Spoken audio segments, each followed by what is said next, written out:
ओम शांति। आज 7 जुलाई 2021 है और आज के बाबा के साकार रूप से चले हुए मधुर महावाक्यों को स्पष्ट करेंगी आदरणीय आशा दीदी। ओम शांति दीदी। ओम शांति। बाबा ने कहा, मीठे बच्चे, तुम यहाँ आए हो अपने सहित सारी दुनिया की काया कल्प तरु बनाने। याद से ही काया कल्प तरु होगी। कहने में आता है काया कल्पत्रु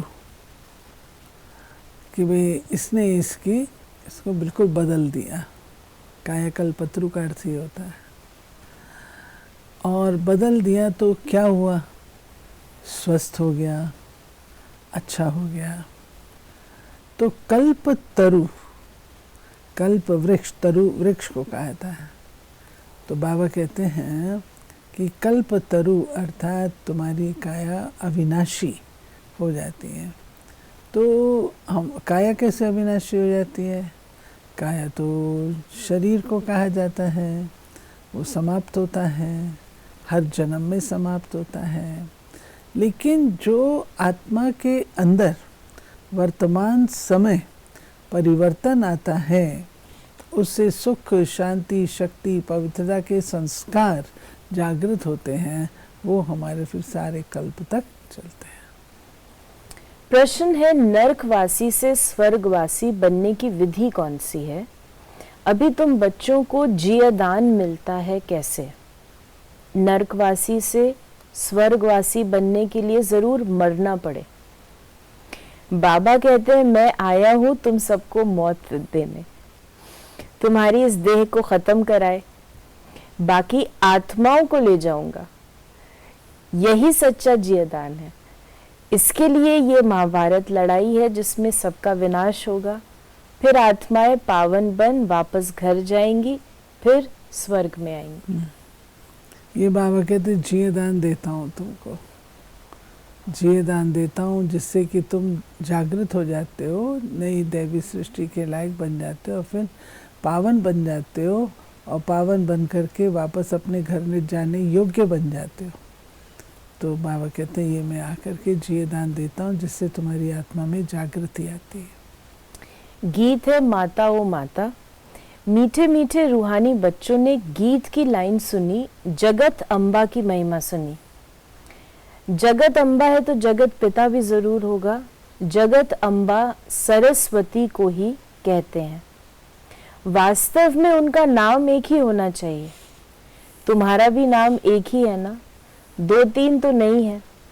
अब जगत अम्बा को बरोबर साकार में दिखाते हैं, शरीरधारी है।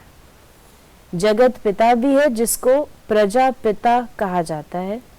ये बाबा बता रहे हैं कि नाम तो एक ही होना चाहिए, परंतु इतने सारे नामों से क्यों याद किया जाता है?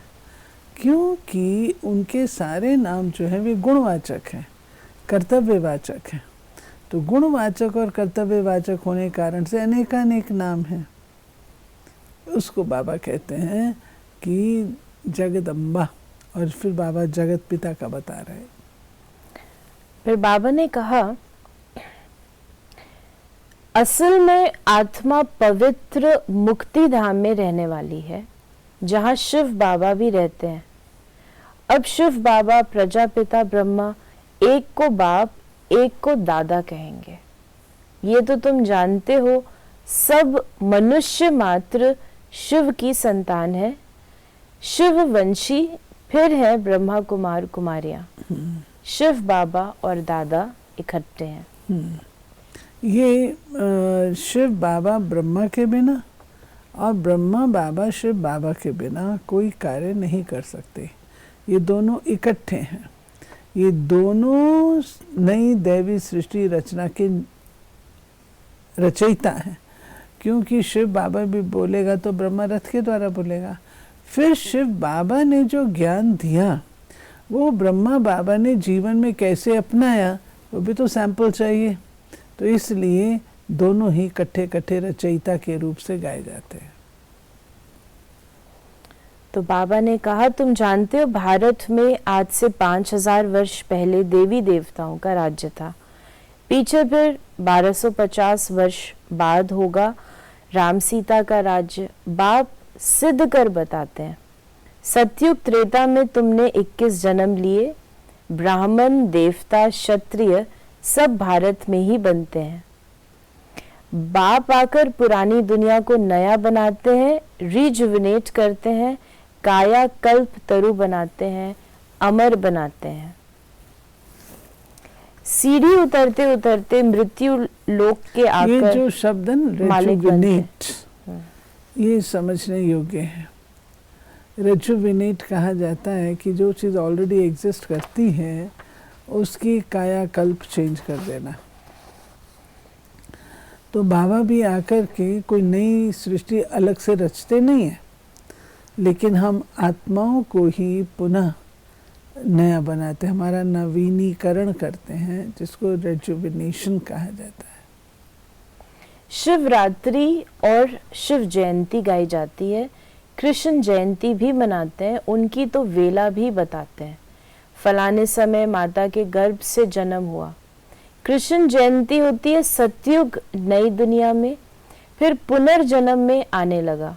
बाबा सिर्फ एक ही बात नहीं करते, कृष्णपुरी सो विष्णुपुरी। राजाएं उतरते हैं तो सारी डायनेस्टी उतरती है। जब चंद्रवंशियों का राज होता है तो सूर्यवंशी का राज्य पास्ट हो गया, ट्रांसफर हो चंद्रवंशियों को मिलता है, फिर वैश्यवंशियों को मिलता है।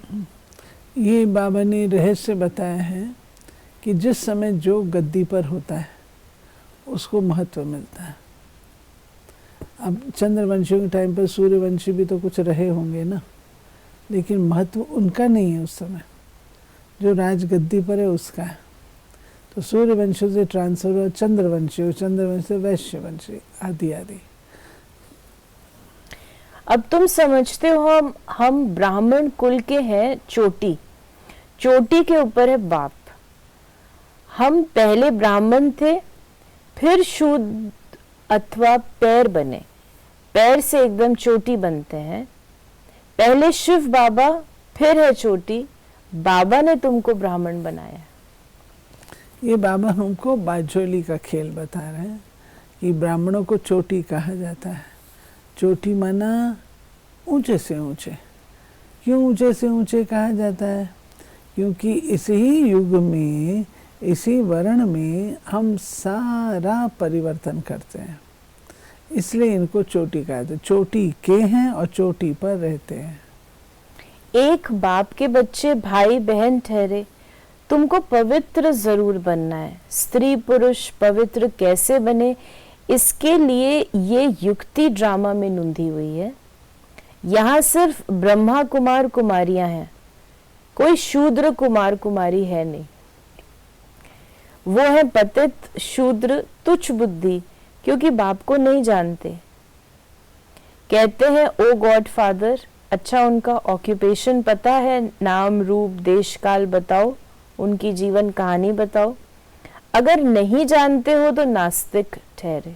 बाबा बहुत बड़ा टाइटल दे रहे हैं कि अगर शिव बाबा को ना जाना, अगर इनको ना जाना, डायनेस्टी को ना जाना, तो क्या जाना? नास्तिक हो गए ना। अब आप देखिए, अगर आप अपनी फैमिली को ना जाने, अपने फादर को ना जाने, अपने भाई बंधुओं को ना जाने, तो आपको क्या कहा जाएगा? तो बाबा भी कहते हो तुम मेरे बच्चे कहलाते, तुम बेहद के मेरे बच्चे हो। ना तुम मुझे जानते हो, ना तुम अपने भाई बहनों को जानते हो, ना तुम अपने कर्म धर्म को जानते हो, तो तुमको क्या कहा जाए? नास्तिक ही कहना पड़ेगा ना। भक्ति भी पहले सतो प्रधान अव्यभिचारी थी, फिर सतो रजो तमो होती है। तुमने देखा होगा जहाँ 3 रास्ते मिलते हैं उसको टिवाटा कहते हैं, उस पर तेल आदि चढ़ाते हैं, माथा झुकाते हैं। अब कहाँ शिव बाबा की पूजा, कहाँ टिवाटे की पूजा। भक्ति का लेवल बाबा बता रहे हैं कैसे गिर गया। फिर बाबा ने कहा जैसे तुम्हारी 2 भुजाएं हैं वैसे उन्हों की भी 2 भुजाएं हैं। 4 हाथ 8 भुजा वाला कोई मनुष्य होता नहीं, ये अलंकार दे दिए। चतुर्भुज दिखाया है पवित्र प्रवृत्ति दिखाने के लिए। ये संगम की बात है। बाबा हम बच्चों को कहते हैं कि देवताएं भी 2 हाथों वाले होते हैं। आप देखिए सबके 2 ही हाथ होते हैं, लेकिन शक्तियों की 8 भुजाएं दिखाते हैं और विष्णु जी की 4 भुजाएं दिखाते हैं। विष्णु जी 4 भुजा वाले शुद्ध प्रवृत्ति मार्ग के प्रतीक है। और बाबा इस समय हम बच्चों को भी कहते हैं कि बच्चे विष्णु चतुर्भुज अपन को समझो। मैं नारी हूँ नर हूँ ये नहीं, मेरे अंदर दोनों संस्कार हैं। बाबा ने दादियों को ऐसे ही तो शक्तिशाली बनाया। कहते हैं बाबा हम ये कैसे करेंगे, बाबा कहते हैं क्यों, तो अपने नारायण के संस्कार इमर्ज करो। तो दोनों संस्कार, तो दादियाँ सब कार्य कर लेती थी। ऐसे ही बाबा कहते हैं ये संगम के पुरुषार्थ की यादगार है। सत्युग में ये कोई 4 भुजाएं होती नहीं है। और ऐसे जो 8 भुजाएं हैं, कोई 8 भुजा वाला कैसे होगा? आप सोचो किससे खाएगा, क्या करेगा, उसको कैसे कंट्रोल करेगा सारी भुजाओं को। तो 8 भुजा होती नहीं है, लेकिन भुजा निशानी है सहयोग की, भुजा निशानी है शक्ति की। तो शिव बाबा हम बच्चों को सर्वशक्तिवान होने के नाते मास्टर सर्वशक्तिवान बनाते हैं, जिसकी यादगार में ये 8 शक्तियाँ, और हम इन शक्तियों के आधार से शिव बाबा के मददगार बनते हैं। 8 सिर भी दिखा सकते थे ना, लेकिन 8 भुजाएं दिखाई। 8 उसके 10 सिर दिखाते हैं। क्यों? ये सहयोग जो है दैवी गुण है और अपनी मत चलाना दुर्गुण है, इसलिए उसको 10 दिखाए। राधे कृष्ण ही लक्ष्मी नारायण बनते हैं, ये किसको भी पता नहीं है। वो है बचपन का रूप, वो है बड़ेपन का रूप। लक्ष्मी नारायण के छोटेपन के चित्र कोई है नहीं। लक्ष्मी नारायण को सतयुग में, राधे कृष्ण को द्वापर में ले गए हैं। अभी तुम रचयिता बाप और रचना के आदि मध्य अंत को जान गए हो। फिर बाबा ने कहा ड्रामा का राज समझाते हैं। झाड़ को देखने से समझेंगे कि शंकराचार्य को तो कलयुग में आते हैं। सन्यासियों की डायनेस्टी सतयुग में तो हो नहीं सकती। सन्यासी सतयुग में, क्योंकि वो सुख को मानते नहीं है ना। अभी तुम ब्राह्मण वंशी बने हो, फिर देवता बनेंगे। पवित्र जरूर बनना है। तुम जानते हो छोटे बड़े सब ब्रह्मा कुमार कुमारियां हैं। दोनों कहते हैं बाबा हम आपके बच्चे हैं, ब्राह्मण हैं। ये है बाप दादा आदि देव ब्रह्मा और शिव बाबा। नदियों का मेला तो होता नहीं, अब ज्ञान सागर और तुम आत्माओं का मेला लगता है। नदियों का मेला हमेशा होगा, सागर और नदियों का। तो हम हैं ज्ञान नदियाँ, शिव बाबा ज्ञान सागर, जिनका मेला मधुबन में लगता है। सतयुग आएगा तो कलयुग जरूर विनाश होगा। इसके लिए महाभारत लड़ाई मशहूर है। लगती भी ये संगम पर है, जबकि तुम मनुष्य से देवता बनते हो। ये लड़ाई जो है अब लगने का टाइम है ना, जबकि हमको देवता बनना है। टाइम अभी। वरदान है धर्म और कर्म दोनों का ठीक बैलेंस रखने वाले दिव्य व श्रेष्ठ बुद्धिवान भव। कर्म करते समय धर्म अर्थात धारणा भी संपूर्ण हो, तो धर्म और कर्म दोनों का बैलेंस ठीक होने से प्रभाव बढ़ेगा। ऐसे नहीं जब कर्म समाप्त हो तब धारणा स्मृति में आए। बुद्धि में दोनों बातों का बैलेंस ठीक हो तब कहेंगे श्रेष्ठ व दिव्य बुद्धिवान। नहीं तो साधारण बुद्धि, कर्म भी साधारण, धारणाएं भी साधारण होती हैं। तो साधारणता में समानता नहीं लानी है, लेकिन श्रेष्ठता में समानता हो। जैसे कर्म श्रेष्ठ वैसे धारणा भी श्रेष्ठ हो। स्लोगन है अपने मन बुद्धि को अनुभव की सीट पर सेट कर दो, तो कभी अपसेट नहीं होंगे। किसकी सीट? अनुभव की सीट। मन और बुद्धि को अनुभव की सीट पर सेट कर दो तो कभी अपसेट नहीं होंगे, क्योंकि एक्सपीरियंस से ज़्यादा बढ़कर के तो कोई चीज़ होती नहीं है। तो ये थे बाबा के आज के महावाक्यों का स्पष्टीकरण। यदि आपके मन में कोई सवाल है ज्ञान, योग या धारणा से संबंधित, तो आप उसे SMS या WhatsApp करें 8826599309 पर, और हम आपके प्रश्नों का उत्तर प्रश्नोत्तरी कार्यक्रम में देने का प्रयास अवश्य करेंगे। ओम शांति।